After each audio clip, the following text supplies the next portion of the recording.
আসসালামু আলাইকুম। আমি ইয়েন চলে আসলাম আবারও একটি নতুন ব্লগে। আশা করছি আপনারা সবাই ভালো আছেন এবং মহান আল্লাহর দয়ায় সবাই যেন অনেক অনেক অনেক ভালো থাকেন।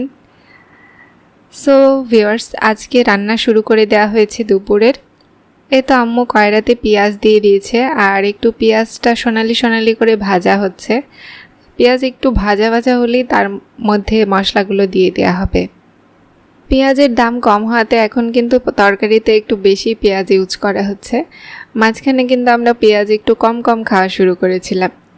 আর এখানে কিন্তু একটু জিরাও দেওয়া আছে পেঁয়াজের মধ্যে, জিরা তেলানি দেওয়া হয়েছে, তারপরে পেঁয়াজ দেওয়া হয়েছে। এখন দেওয়া হবে সবগুলো মশলা, যেমন আমাদের ছিল মরিচ বাটা, মরিচ শেষ হয়ে গেছে এজন্য পাটায় বাটা মরিচ, আর সাথে আছে হচ্ছে আদা বাটা, জিরা বাটা, রসুন বাটা, এই তিনটা মিক্স করে বাটা একটা মশলা। এই মশলাটা কিন্তু আমার আম্মুর সিক্রেট মশলা, খুব টেস্টি হয়। আর এই তো পরিমাণ মতো লবণ দিয়ে দিল। লবণটা কিন্তু যেরকম খান সেই রকমই দিবেন। আর এখন মশলাগুলো কষাতে কষাতে এই যে হলুদ দিয়ে দেওয়া হলো। হলুদটা পরিমাণ মতো, খুব বেশি হলুদ ইউজ করলে আবার কিন্তু তরকারি তিতা হয়ে যায়। মাশাআল্লাহ, চুলা কিন্তু অনেক ভালো জ্বলছে। আর এই যে এখন মাছগুলো ছেড়ে দেওয়া হলো। আজকে মাগুর মাছ দিয়ে বেগুন দিয়ে ঝোল করা হবে। বেগুনের ঝোল তো এমনিতেই আলহামদুলিল্লাহ খুবই ভালো হয় খেতে, আর মাগুর মাছ দিয়ে বেগুন ঝোল করলে তো মানে কথাই নেই, খুবই টেস্টি হবে, খুব মজা হয় এই তরকারিটা। মাগুর মাছটা একটু তৈলাক্ত, এই জন্য আমরা আলাদা করে ভেজে নিই না এই মাছটা, এটাকে কষানো হয়। কষালে এই মাছের গন্ধ টন্ধ এমনিতেও নেই, ভালো লাগে।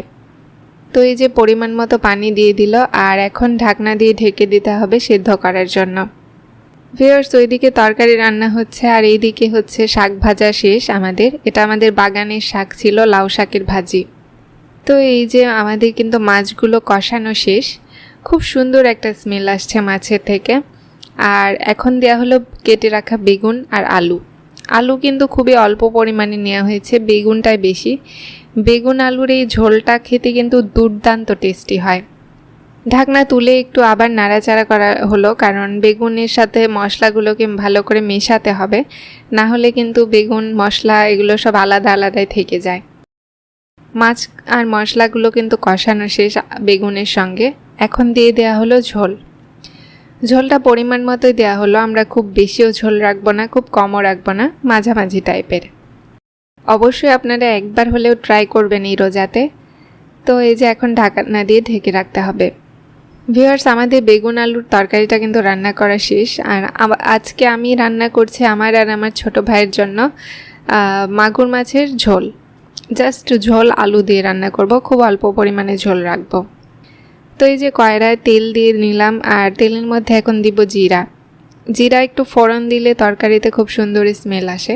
তো এই তরকারিতেও হালকা একটু জিরা ফোড়ন দিয়ে নিলাম। আর এর মধ্যে এখন দিব কেটে রাখা পেঁয়াজগুলো। পেঁয়াজগুলো দেওয়ার পরে একটু নাড়াচাড়া করতে হবে। একটু হালকা হালকা ব্রাউন হওয়ার আগেই আমি এর মধ্যে মশলাগুলো ছেড়ে দেব। আমি বেশি ব্রাউন করব না, কারণ পেঁয়াজ পুড়লে তরকারিটা খেতে আমার ভালো লাগে না। রোজার দিন আর খুব গরম পড়েছে নওগাঁতে। আম্মু নিচে গেল গোসল করতে, আমাকে দিয়ে গেল তরকারিটা আজকে রান্না করতে। আম্মু একটু বাইরে যাবে, সো আজকে আমি রান্না করছি। এই যে আমি দিয়ে দিলাম আদা বাটা, জিরা বাটা আর রসুন বাটা আছে এর মধ্যে। পাটায় পিষে রাখা মরিচগুলো দিয়ে দিলাম। মরিচ একটু মাঝারি টাইপেরই দিলাম, খুব একটা বেশি মরিচ আমরা খাই না।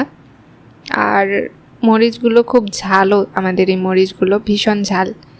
দিয়ে দিলাম পরিমাণ মতো হলুদ। ভিউয়ার্স, আমি যেভাবে রান্না করি সেটাই কিন্তু আপনাদের সঙ্গে শেয়ার করছি, কেউ বাজে মন্তব্য করবেন না। আর লবণ দিয়ে দিলাম। আমি কিন্তু খুব ভালোই রান্না করি, খুব একটা খারাপও রান্না করি না, মোটামুটি ভালোই, আম্মুর মতোই।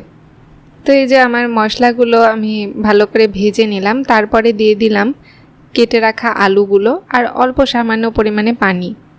পানির মধ্যে আলু এবং এই মশলাগুলোকে আমি কষাবো। যখন তেল ছেড়ে দিবে তখন কিন্তু আমি পানি দিব।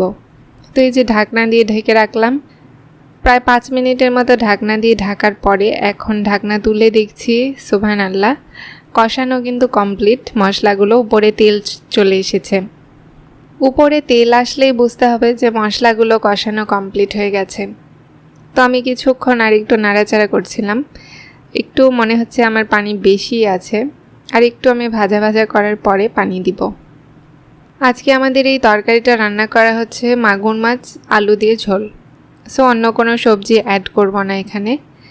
আলুগুলো প্রায় ভাজা ভাজা টাইপেরই হয়ে গেছে, তেলের মধ্যে কষালাম অনেকক্ষণ ধরে। এখন দিয়ে দিব এর মধ্যে পানি। আমি কিন্তু এখানে খুব সামান্য পরিমাণেই পানি দিচ্ছি। পানিগুলোতে যখন বলক চলে আসবে তখন এর মধ্যে আমি মাছগুলোকে ছেড়ে দিব। আগে মাছগুলো ছাড়লে কি হয়, মাছগুলো কেমন যেন একটা নরম নরম হয়ে যায়, অতিরিক্ত সিদ্ধ হয়ে যায় ঠান্ডা পানির মধ্যে মাছ দিলে।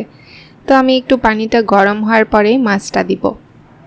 যতক্ষণে পানিটা গরম হচ্ছে ততক্ষণে আমি একটু ঢাকনা দিয়ে ঢেকে রাখবো।